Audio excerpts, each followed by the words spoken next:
Welcome to Art's Place, conservative talk from a different view, from the Casablanca studio in Golden, Colorado.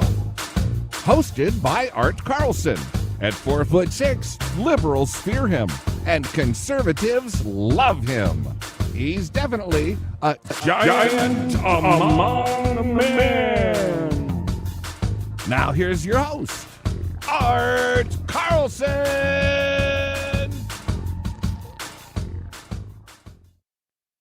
Yeah!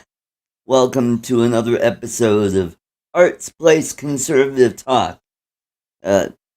Conservative talk from a different view. We've got a great show today. We've got a lot to talk about. We're going to talk about Biden's agenda. It looks like his agenda is in trouble because he can't seem to pass the infrastructure bill, let alone the second infrastructure bill, which would have been way overpriced. So we're going to talk about that. We're going to talk about a little bit about redistricting around the country, how different states are dealing with the redistricting of congressional districts due to the new census. Here in Colorado, we've added a seat. So we're going to have 8 congressional seats, making us a total of 9 electoral votes. Also, no, that would be 10 electoral votes. Yeah, think about that. So, Texas, they're getting some new congressmen, and Florida, I think, is getting 2 seats. And there are some seats that are losing some seats. So we're going to talk about that, and then we're going to finish out talking about this Lieutenant Colonel Stuart Scheller, who's been thrown in the brig for speaking out about the Afghanistan fiasco. So let's get this show on the road, and let's bring up our first panelist, all the way from Muskogee, the effervescent Lloyd Mendenhall. Hello, Lloyd. Hello, Art. How you doing, buddy? I'm doing pretty good. Let's bring in our second panelist, all the way from upstate New York, that great city, Syracuse. Almost said Schenectady, but Syracuse, New York. Let's welcome Wheels, Mike Roach. Hello, Art. Hello, Lloyd. How you Mike, doing, Mike? good to see you. Actually, I'm in Buffalo today. Syracuse, New York, right smack in the middle of the state. And I'm effervescent and you're Wheels. right. And where's he getting these names, man? I And we're tell in you, effervescent is the last thing I am, man. We did a marathon 3+ hour show last night, and I was still hyped up and couldn't go to sleep. And about the time I finally went to sleep, Judy woke up. So You're like, I am definitely, yeah. You're like Schweppes, Yeah. ginger ale, effervescent. Yeah, that's it, man. Yeah, except I think the fizz has done gone out of me. Right.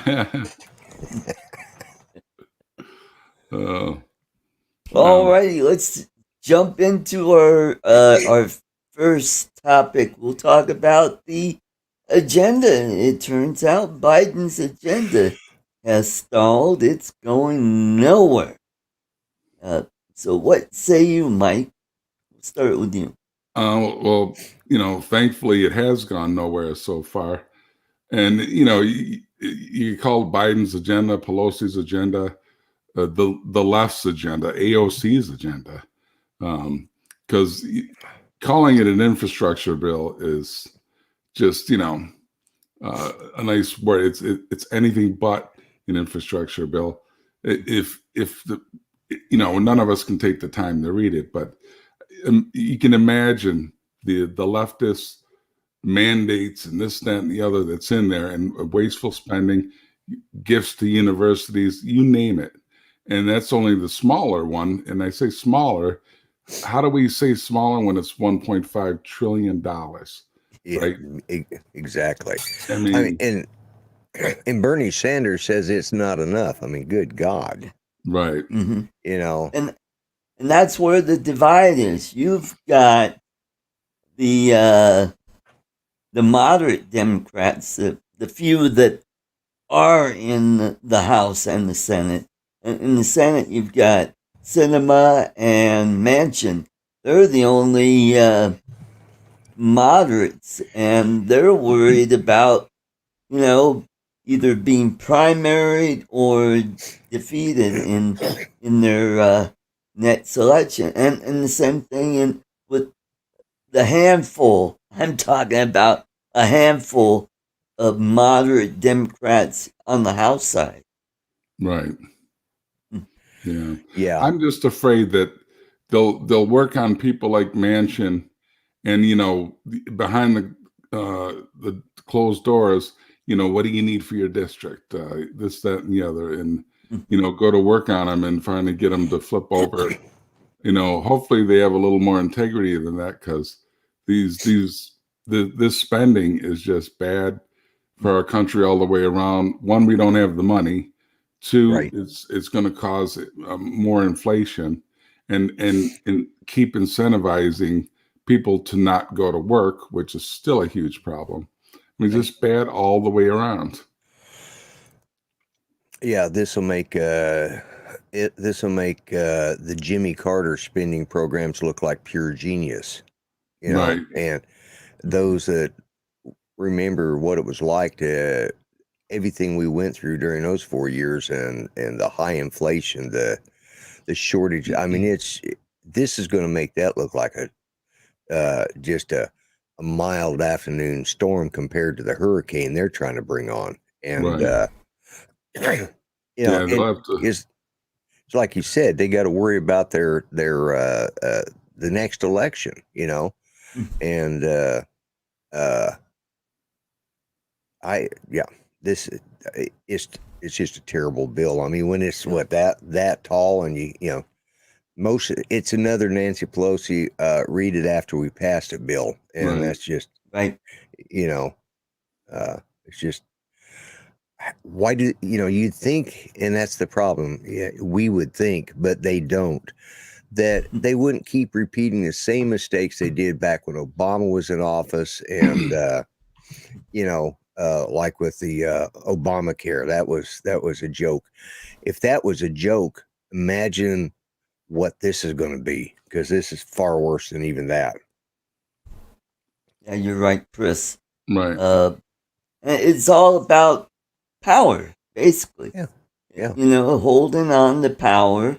And these moderate Democrats, like I said before, they're worried they're either going to get primaried and lose to someone who's further left, who may not carry that district, because that district isn't that radical to elect a so-called progressive into office. Yeah. I'm just, I don't think their intentions are actually all that good. I think they want to keep a dependency class going, and, as well as awarding leftist programs more rules, regulations. But, the more this goes on, we're heading for 2 years now of we're going to definitely reach 2 years of not being normal anywhere near it. And it's like, Right. incentivizing, government dependency, and, make us a socialist nation, and everything will just go downhill. Like Lloyd, you kind of referred to the Jimmy Carter days.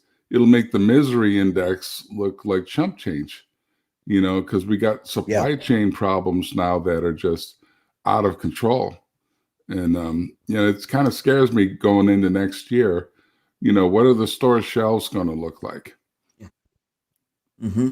Yeah. And the whole thing is, this is supposed to, we think of infrastructure as highways, bridges, electric grid, municipal water, schools, universities. But they're talking about stuff like child daycare, um, home, medical leave, and all these other social programs that have nothing to do with infrastructure. Right. Also, another part, what we think of infrastructure is how about the internet, broadband, Right. Right. because now we're at the point where, that's kind of important, like Yeah. Right. electricity. I could Yeah. see that being included in real infrastructure, but there's so much more. Like I said, social programs. Everything from battered women programming, counseling, and all this stuff, indigenous people programs, and I mean that's just not infrastructure. It may be noble spending in its own right or whatever way, but it's not infrastructure. So, it's just and again the price tag, as we're approaching $30 trillion in debt, and I think the Yeah. numbers go in one ear and out the other because it doesn't really strike a person what $1 trillion is. And here Right. in one quarter they want to spend $5 trillion, and and then that's along with our normal spending. And then we go into next year and start spending like drunken sailors again, Mhm. and Yeah. I mean, could you imagine, and anybody out there in the chat and you guys, could you imagine back when you were a kid when you heard $1 trillion and we Yeah. were spending $1 trillion even? I mean, could you imagine that when you were a kid? I mean, that was a number that was, it was right. a made up number for Hollywood. It Even a was, million was like some yeah, immeasurable thing right. that was like infinite. Millionaires were looked upon with awe because there was Yeah, not that many of them, Hmm. you know. And the millionaires we have today, a millionaire is just like somebody upper middle income now. I right, mean, that's because the dollar is so worthless. We have nothing to back the dollar of to speak of. And Hmm. these are all just made up numbers now. And that's the way everybody starts treating them. And we've started thinking of them that way because it's not conceivable that, $5 trillion, $1.5 trillion. I mean, how long ago was it that we just went up over $1 billion in spending? And now we're looking at $1 trillion. I mean, how short Hmm. a time period has that happened? right. Hmm. Yep. Yeah, And now and the billionaires have replaced what were called millionaires when we were kids. right. Yeah. And Hmm. the billionaires, the extreme billionaires, Bezos and Zuckerberg and the guy from Microsoft, there, Gates, Oh yeah, Bill Gates. Yeah. Bill Gates, the Apple people, they're Right. they're so rich it doesn't matter to them. They're globalist, elite, Hmm. Yeah. multi-billionaires where Right. it will not affect them in the least, and personally. Yeah. Yeah. Yeah. It's the numbers have gotten. I mean, we laughed at Back to the Future when how it's going to take how many gigawatts of power to send the DeLorean through to the future. Yeah, what was a gigawatt or what was a gigajoule or what Right. that was a made up name to us back. Hmm. And the same goes with the trillionaires. I mean, it's just look at look at Dubai, look at places like the Emirates over there, and some of these. We don't have a concept of what real money is. Not like, I mean, coming out of the Depression, out of World War II, those people, they understood the value of a dollar. Hmm. I remember my mother talking about when she was a kid. She went down to the corner store. Her mother sent her down to buy a couple loaves of bread, and they all live. This is in Denver. She took the trolley and went, or no, she walked down there, and her mother gave her a coin. She took it and she tossed it up on the counter, and thought it was a nickel or a penny or something. She was still young, and the grocer said, no, you've got to. Here's your change, and gave her back all this change. What she gave was a $5 gold piece. Wow. But she'd seen him around all the time, Right. That was just what they had, and this was before 1929. I think she's probably about 7 or 8. I mean, who would have thought of sending their daughter down to the local grocery store to buy a loaf of bread with a $5 gold piece? In today's time, we wouldn't let them out of the house without somebody being with them, at the age of 6 years old. 6, 7 years old. They'd get kidnapped or run over or murdered, or but the mindset of the people that lived through that after the 1929, after the stock market fall and then the Depression, and they had a whole different outlook and respect for money that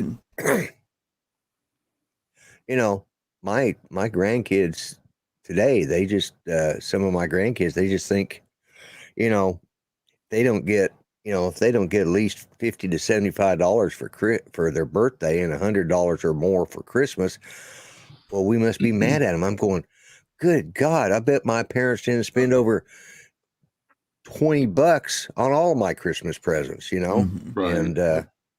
And they instilled that in us, those values. Those of us who are old enough to remember, when our parents, were young enough, clipping coupons, counting the coins. I know people, one person right now, she throws away pennies because she just doesn't think of them. And I'm pretty well off.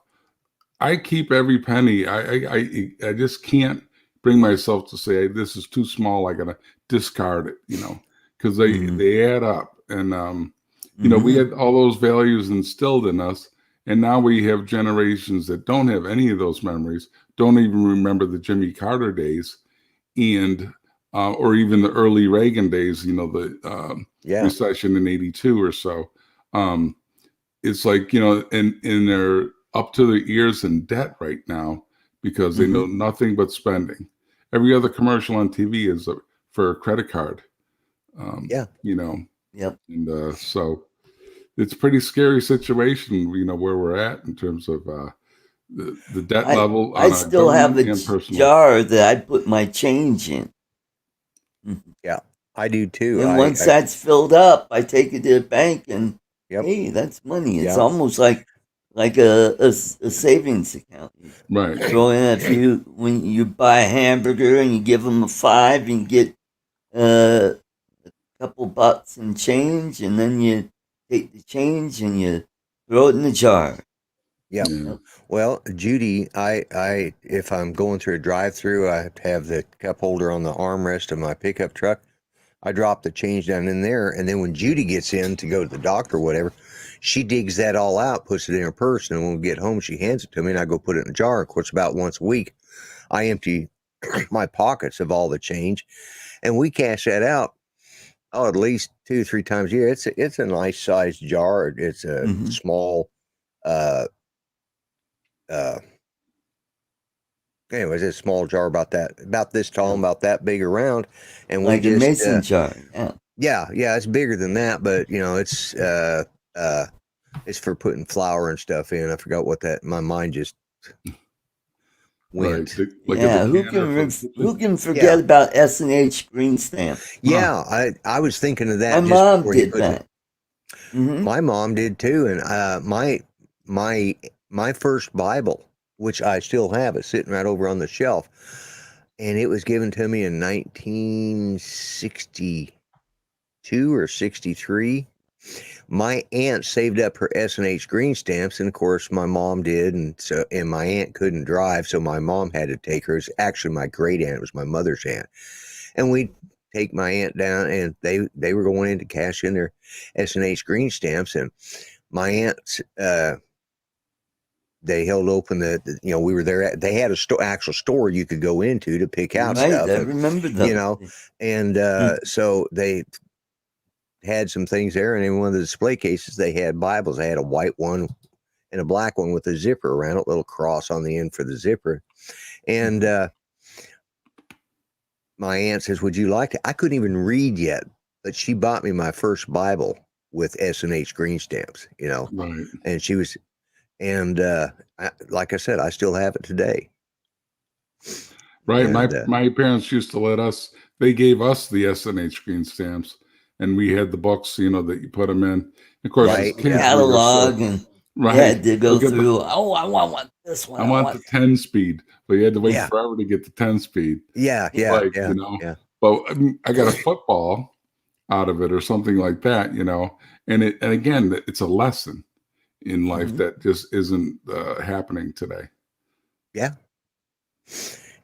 God, we sound old, don't we? Yeah. Do you know what S&H stood for? I used to, but I don't remember anymore. I don't know if I'll get this right, but I always thought it was like shoppers and handlers or whatever. I looked it up, and there's even a YouTube video. It's kind of corny about it. Like the name of the two guys, Spurrier and Hyman or something like that. Some company. Yeah. Oh, I Yeah. bet you guys didn't know that. Do you know the three Jewish guys that invented the car heater? I'm scared to ask. No. Hi, Norm and Max. I am getting you that book for Christmas, Art. I'm just going to do it. I'll get you the digital version, but 1,001 Good Jokes, because you really need to read that book, Art. and they invented it in AC, Atlantic City. Atlantic City, yeah. Right next to Delco. Ex-Archer. Oh, it's already gone downhill. But yeah, it says, talking about us kids used to feel. Yeah, I remember licking the stamps and putting those little stamps in the books, and Mom had a drawer that she kept all her books in. Of course. Oh yeah, they came in sheets, and you would. Yeah, you'd tear them apart, and you'd put so many. There'd be so many rows like that, and you'd flip the page and put them on the backside, and I think my mom still had some of those when she passed away. I think I may even still have one or two around. I'm going to have to dig for it now. But these kids nowadays, but I'm from a generation also. My grandfather, this goes to show you how far generations go. But my grandfather was born in 1876. Wow. Colorado was just became a state. Yeah, it just become a state, and he was born in Missouri, Shonab, Missouri, in 1876. When was your dad born, Lloyd? Now, my dad was born in 1913. Okay. And my mom was born in 1921. Matter of fact, what's today? 2 more days would be her 100th birthday. Right, because I was born kind of like late in my parents' life. So my dad was born 1918. Yeah, well, my mom was a week short of 35 when she had me, and my dad was 43. So, right, and so I have my sister, who has since passed away. Was she 78? I think she's either 76 or 78. I can't remember now. When she passed, her 77. She was in her 70s, and my brother, of course, as well.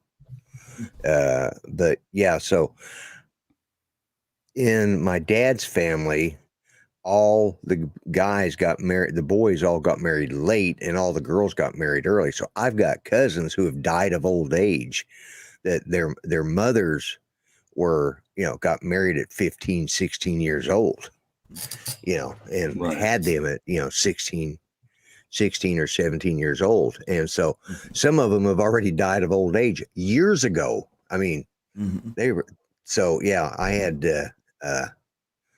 I had cousins that just, so there's that. And of course, my grandfather and grandmother had 13 kids. So Right. Welcome to the nine of them lived. Mendenhall genealogy show. Yeah. And all My those mom, my demographic parents, my dad was born in 1920, and my mom in 1930. So my mom was 30 when I was born. My dad was 40. Yeah. Yeah. Well, So, and they were both Depression era kids.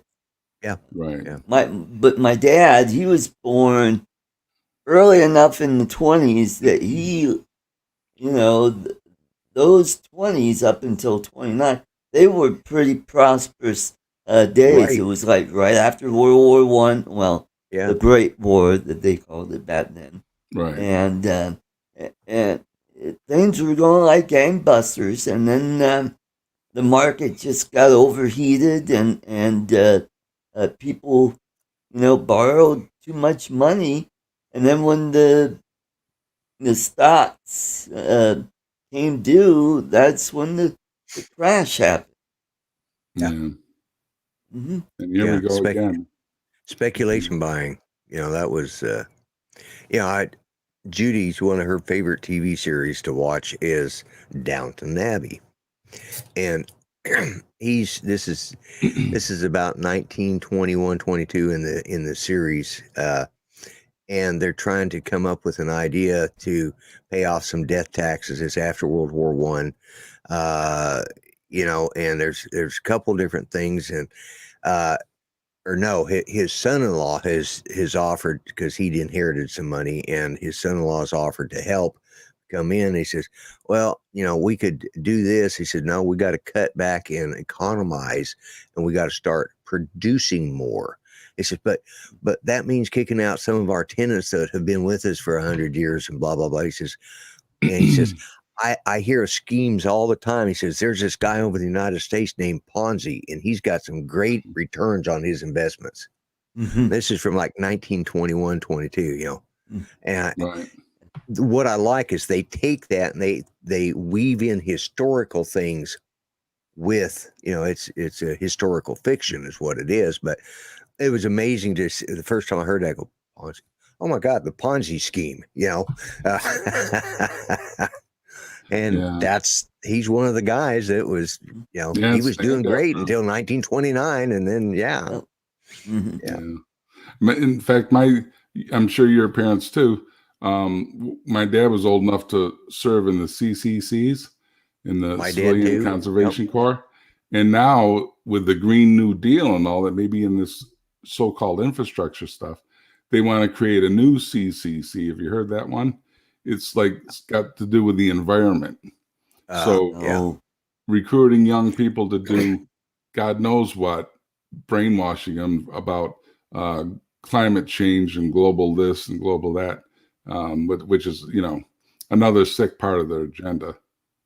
Yeah. Well, and that's it, and of course, then they had, who can forget the WPA, well, probably Right.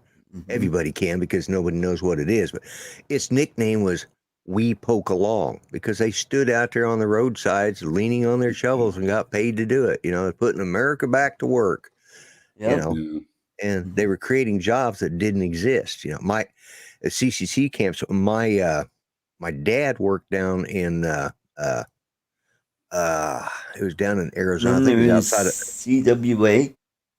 Was another one. CWA. Yeah, which one was that? Civilian Works Authority, or Oh, that's right.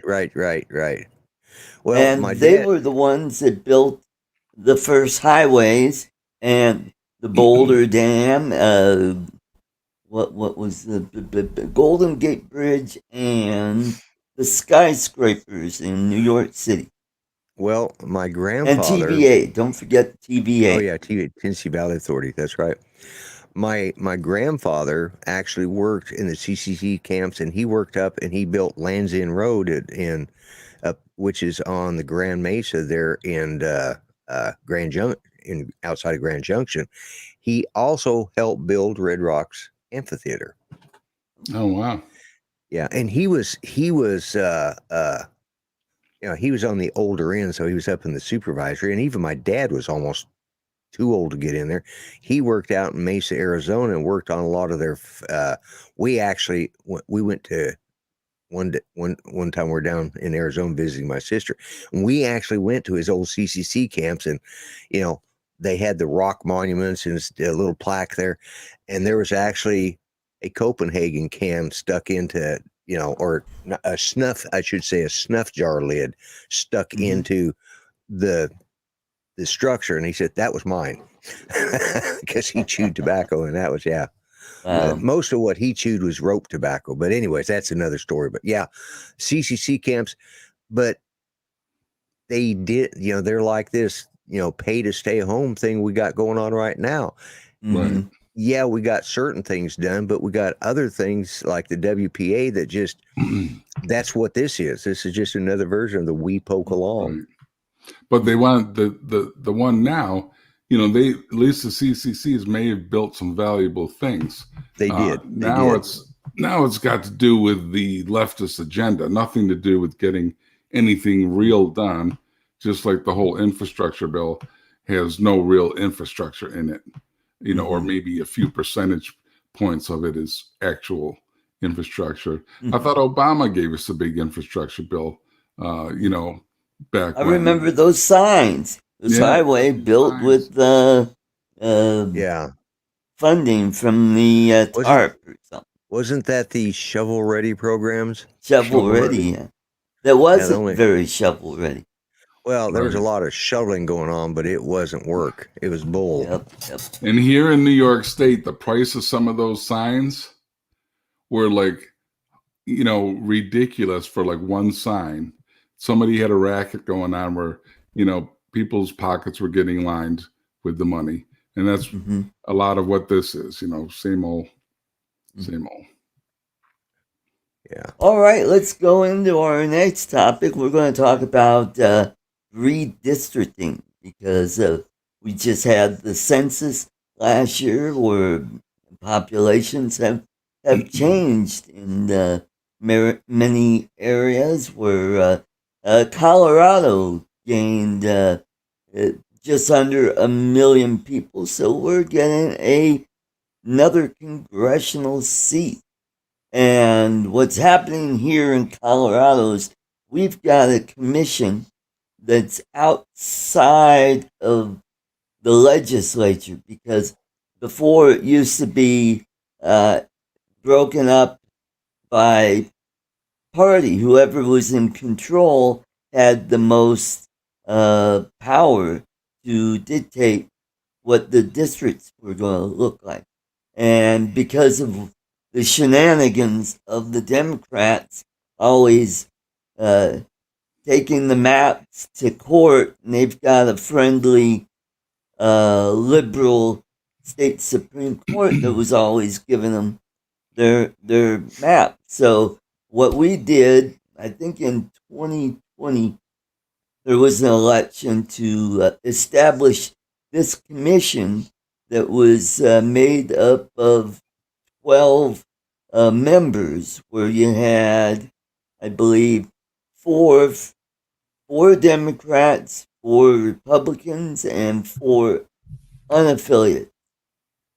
And they just turned in the final draft of the district boundaries for congressional seats.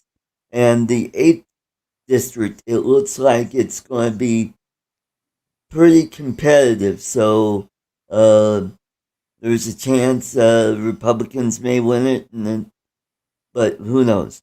The 7th district, which used to be pretty solidly Democrat, has become more competitive because they had to take more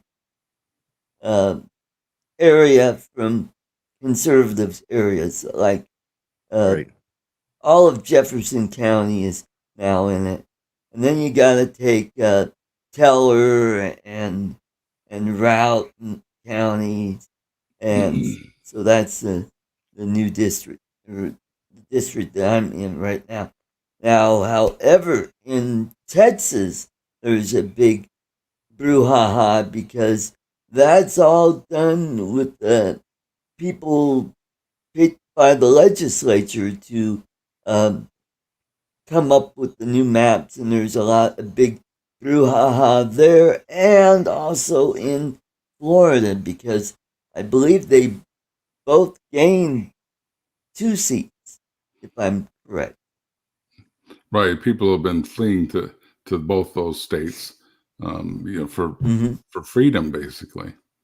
And the scary part about that is I just hope that they don't bring blue political beliefs with them and turn those and that's states what purple. happened to Colorado. Yeah. They all moved here from California, Washington, Oregon, Iowa, and Wisconsin, and a few from New York, but they're all blue states, and they've all moved here because, well, number one, Colorado it's got the perfect climate. Yeah, it gets hot here, but it's only for about 6 to 8 weeks. It gets really hot, But and the it's a winters dry here heat. are.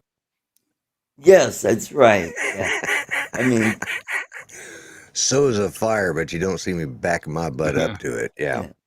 hmm And our winters are pretty mild. We'll get some snow, and then in a few days, it's gone. Right. Once in a while, we get a big blizzard coming in and dump a crap ton of snow, and we might be stuck indoors for a day or two. Right. Oftentimes you see pictures of people skiing with just like a light jacket on or even shorts sometimes in Colorado. I remember as a kid, the winters were a lot worse than they are now up there in Colorado. And to me, what you guys call hot, is, well, it's relative. I live in Oklahoma, and we get 100, 110 degrees. We go sometimes 2-3 weeks with over 100-degree temperatures, and we're running at 85% humidity. Now that's what really sucks. So that's hot. That's rough. Well, and the same with Florida. I was thinking about maybe retiring to Florida, and I thought, boy, July and August and September. Just want to say hi to Michael Blade joining us. Michael. Yeah, and Mike B just popped in. Yep. Yeah, Mike B.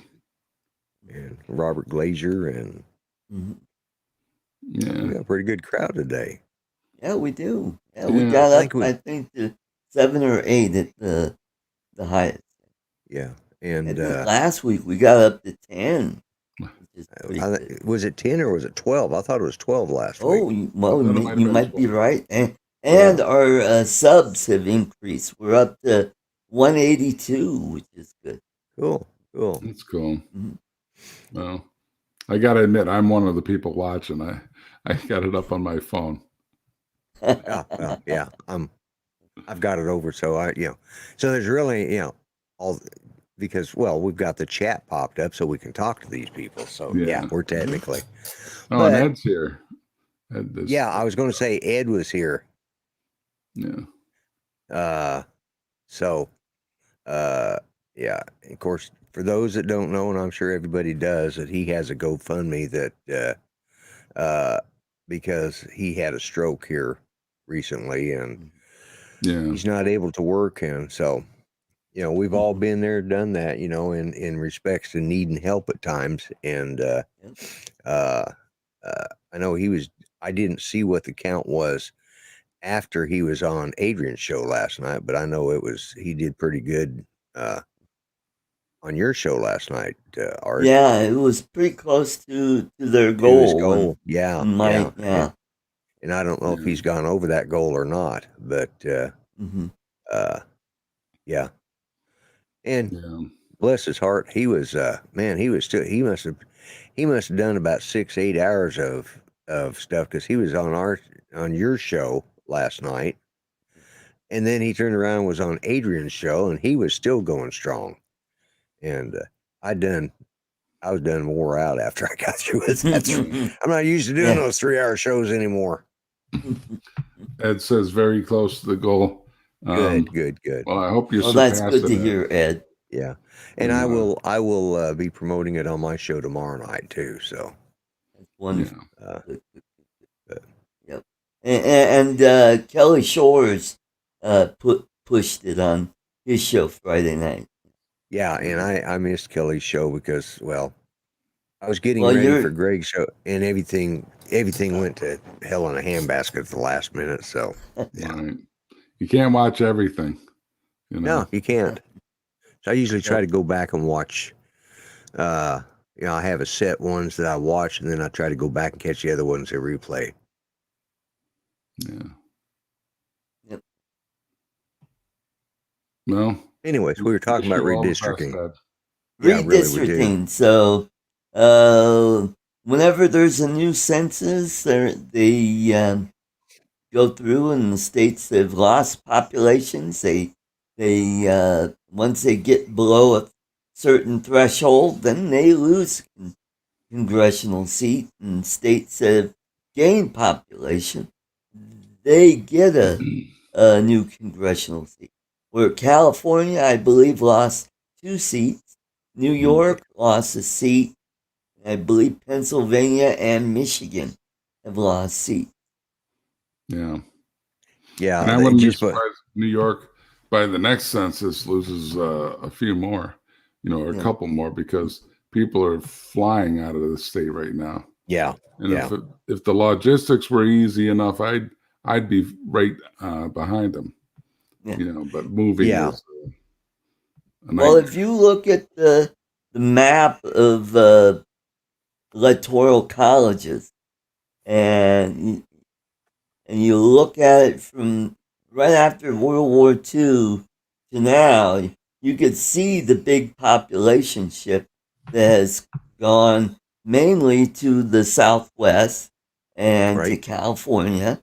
And now they're going the other way. They're going down to mainly the Southeast and Texas. Yeah. Right. Yeah. Because that's where the manufacturing is going, because number one, they're white right to work states. So they don't have strong unions down there like they have up in the Northeast and California and Washington. And that's what it is here. That's what it is here in Oklahoma. We have right to work. So my cousin, who ran he had a construction company, but he also had before that he was had a bricklayers, mason company, and they laid bricks for all the homes, and of course the mason and not the Masons Lodge, but the masonry people, they had a pretty strong union, and he was determined that he was going to still succeed without the use of union labor, and he was able to do that, and he was instrumental in trying to help bring the unions and take away their control, and he fought them. He sued a few of them, and different contractors that were using strictly union, and eventually he broke the union. He helped break. He was one of several contractors, general contractors, and specialized contractors that helped break the union here in Oklahoma. And after that, we have very few unions here. About the only thing we have is the firefighters and the police department. Wow, no, we didn't hear about that. Barbed wire in Fort Worth. Wow. I don't blame, the governor's taking as much as he can in his own hands down there, because it's out of control. Yep. It is. Yep. And we could talk about that as well.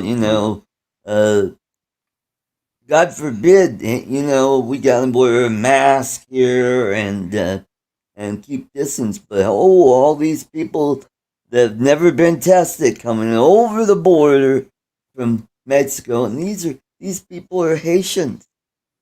These are people that left Haiti that got jobs down in Brazil for the Olympics. And then when they lost their jobs, they just came up through Central America, and now they're right at the border. And for a while there, they were sending them back to Haiti. Now they've stopped that, and they're. And supposedly there's another huge load of them coming up, like 60,000 strong, supposedly on the way. So not counting the ones that are there under the bridge and trying to get across in the tent city. You know, the word got down there, hey, get up here, you can get in. And once you're in, you know, under this administration, Yeah, free. they give them a notice to appear, which they never do. Maybe 5% might show up, but the rest of them, they just kind of disappear into the country, and we have no idea where they are. Unless they get sick or I'm confused, fellows, because I heard the president say just the other day the borders are closed. What's the problem? Yeah. He's talking about Canada. Oh, okay, that makes more sense. Yeah, the Canadian borders. What the hell? Really? I mean, why? Yeah, I mean, no, I in my head, I'm going, the Canadian border? Really? I know. I mean, this time of year, who the hell wants to go to Canada anyways? It's too friggin' cold. You know, and I think that's it the other actually thing. is open now. But yeah, and why are these idiots down in South and Central America coming to the United States? We're coming into winter. They need to go back down there, be like snowbirds and go back. Yeah. Well, they just know that there's work and there's welfare and every other program, you name it, with the programs go on and on. And yeah, they're future Democrats. Yeah. That's why they're letting them in. And you know, and there's some in the Republican Party that want them because it's cheap labor. Right. You know, and that's the sucky thing about it. You know, yeah. Even the libertarians, that you know, they want them in because, well, hey, we free flow of labor. You know. Yeah. It's the hypocrisy of our politicians. Just I'm to the point that, I mean, my disbelief back 10 years ago was, I mean, I just couldn't believe it. But now it's just like, and I think that's the problem. We have become so jaded to, nothing surprises us about our politicians. I think the only thing that surprises us is when they actually do something worthwhile. Right. Yeah. And I don't care if they're Like Republican, Trump? Independent, Labor. Yeah. You know. He actually did stuff, and that's what pissed off Republicans and Democrats. Yeah. You know, we had a humming economy going, and all of a sudden this virus comes around, and you know, I remember Nancy Pelosi say, "Oh, come on down to Chinatown. How many Everything's times have we okay." seen that clip? Yeah, exactly. And then when they found out, oh crap, this is bad shit. You know, hey, let's take advantage of it. We can use it to make the president look bad and throw him out of office. Right, and this is the stupidity of our politicians, both on the left, the right, and in the middle, is that if it hurts somebody and they can use it as a tool, rather than take it for what it was, hey, this is something you guys need to be worried about, and putting certain common sense things in place and not lie to us about what's going on. That's the thing. We don't know what to believe. Here's something that, speaking of the virus, they've just done a study that shows, or that they've just developed a new treatment, and it's in a pill form. Yep. And the success rate, has been unbelievable. So you get it like an antibiotic, and of course there's another thing there, the infusions that they're using that DeSantis set up down in Florida, and is making sure there's stations to go in and get that. I forgot what the name of that particular infusion is. Monoclonal antibodies. Yeah, right. Yeah. The antibodies. Well, they decided that well, it's too successful in Florida, so we're going to cut them off of that, you know. And you don't, and this just shows the hypocrisy of our politicians, especially those on the left, the pure evil intent that they would rather have all those people down in Florida die than vote against them. Yeah. Mhm. That's the pure evil of this administration and everything that his current party stands for, Right. That's the thing And is that it's like it's not just differences of opinion anymore. no, The intentions, I like you were saying, Lloyd, I think are often genuinely bad, and regardless Yeah. of like people wanting to get reelected and all this stuff, but don't you in your soul, uh, even though slimy politicians have always been slimy, but somewhere in your soul, doesn't a person want to leave the country at least a little bit better than or at least as good as when it was? And right now, what the stuff they're doing is the kind of thing that Roman and Greek Empire type of stuff, and Yeah. really Yeah. worried for the future. Will the U.S. make 300 years? I don't know. Yep. Yeah. That's it. It's we've got, and they've done the same thing that all these other empires did. They got the positions, they got the people in power, they got them in the judiciary, they got them in the press, they got them in the military, and it's just a flick of a switch, and it's all over. That's just what they've set up. And what really pisses me off is we allowed it. Right. That's Right. The apathy and whatever ways we allowed it. Yeah. Like Chris Redsworth said, history repeats. This is the problem. If history isn't taught, then it's bound to repeat itself. Right. If, we're coming into the new era of the Civil War and the pre-slavery days, we're back to 1850 again, in a lot of our, slavery was bad, and it divided this country. Well, now it's Black Lives Matters is the new, that reminds me, it only matters as long as those blacks are Democrats, voting for Democrats. If you're a conservative, if you're not a leftist, if it's, if you're conservative or they're against you. But if you're a leftist or a Democrat, moderate left, slightly left, well, that's okay. You matter. But That's right. yeah. The next generation is we've just, and we're, guys like us, now Mike, I'm not sure how old you are, but guys like Art and I, and a lot of the guys out there, we're getting too old to fight the fight, it's getting too damn hard. 59. Okay, so you and Art are about the same age. Well, you age better than Art. Art looks like he's about 75, but you look young. Wow. I always did have a baby face, but yeah.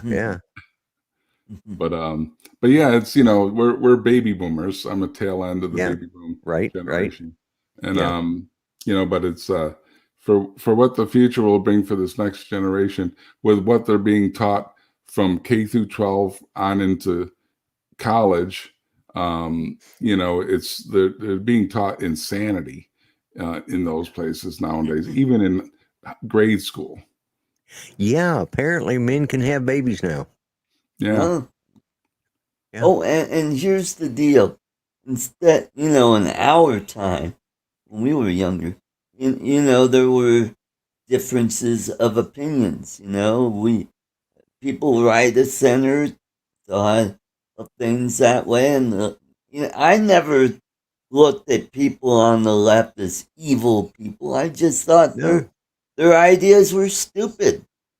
Yeah. But now it's gotten to a point where these leftists are teaching our kids and anybody who believes anything on the right, they're evil people. They Right. have bad hearts and they're bad people.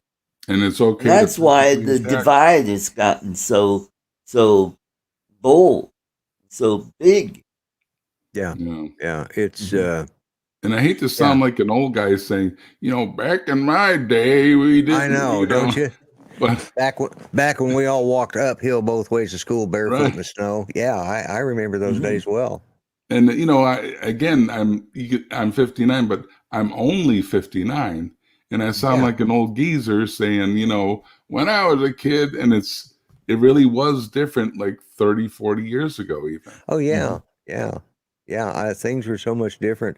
I mean, the military in the 70s, that's what we were going to talk about too, was this guy this lieutenant colonel is in jail. Well, as far as I can tell, he has not warranted an Article 15. The Uniform Code of Military Justice, UCMJ, is the military judiciary, and there's rules you got to follow. But since I was they've changed some of those. About in the mid 90s, they started changing that the military could start.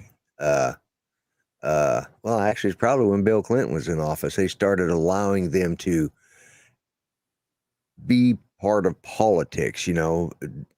Career officers were now politicians, not. Right. They were supposed to be apolitical. They were. I mean, we did in 77 when the budget crisis in 77, was it 77 or 78? I can't remember now. Somewhere around there, they didn't have a budget, and we were actually told, and we came to work that day. It was on the 1st of October. We came to work carrying our uniforms on a hanger.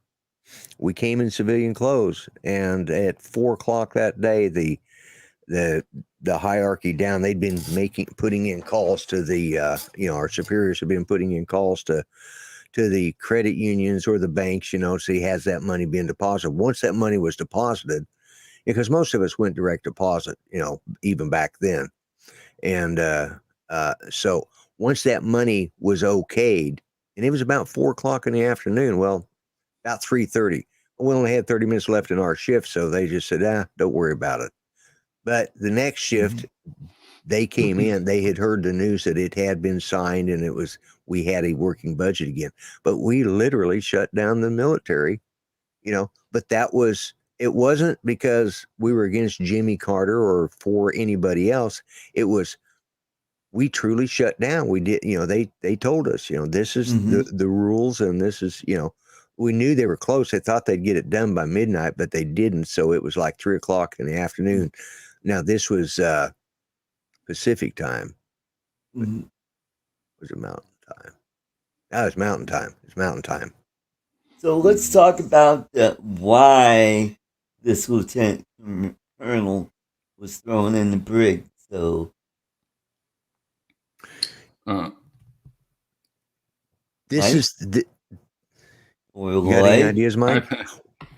I think to silence him. Obviously, his parents said so, and I think they said so well that obviously this did not warrant being thrown into the brig, and he's in solitary from what I understand, so he can't even talk with others, and he's like almost incommunicado. He does have representation, I guess, but still they're going to drag that out for months and months where he can't say a word about anything.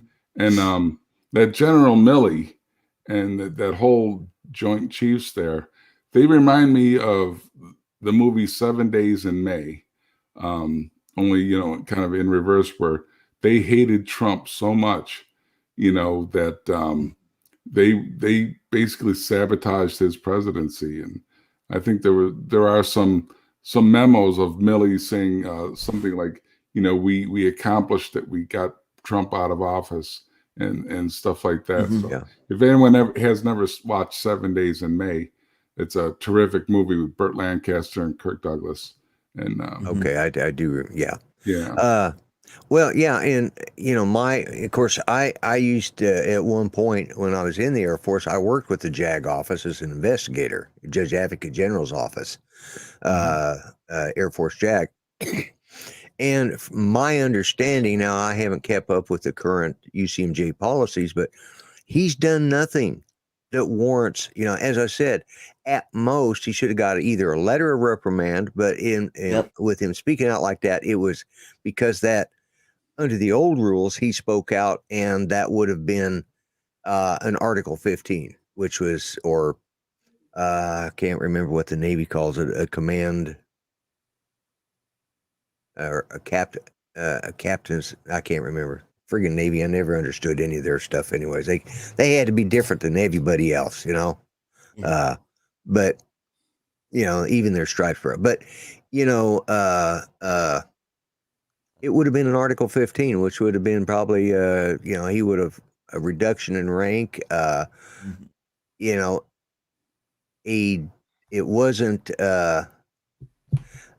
wasn't it just wasn't in that category.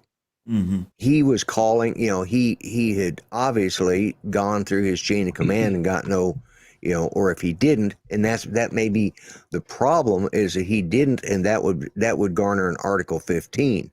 But if he had done that and still got no relief, and I'm just wondering, when was the last time any of us saw General Milley over in Afghanistan or Iraq? Yeah. Yeah. And Scheller did not name a name. No. Right. He didn't. He just said, some accountability from above. And Yeah. Did any of the people throw down their ranks and say, "I resign if you do this"? right. That's all he was asking for. And under today's UCMJ, the rules are so lax. I don't understand how they can warrant putting him in the brig to begin with. I mean, this was I know I saw far worse in the 70s, and they didn't get, they might have spent the night when they got picked up and the charges were read to them, but very few people actually spent the night in the rig. They were usually released, and then it either went before a court martial or it went before the commander, of the unit or whatever. And that's what an Article 15 is. His immediate supervisor could have given him an Article 15 and it'd be all over with. And, he offered to resign. This is the other thing. He offered to resign.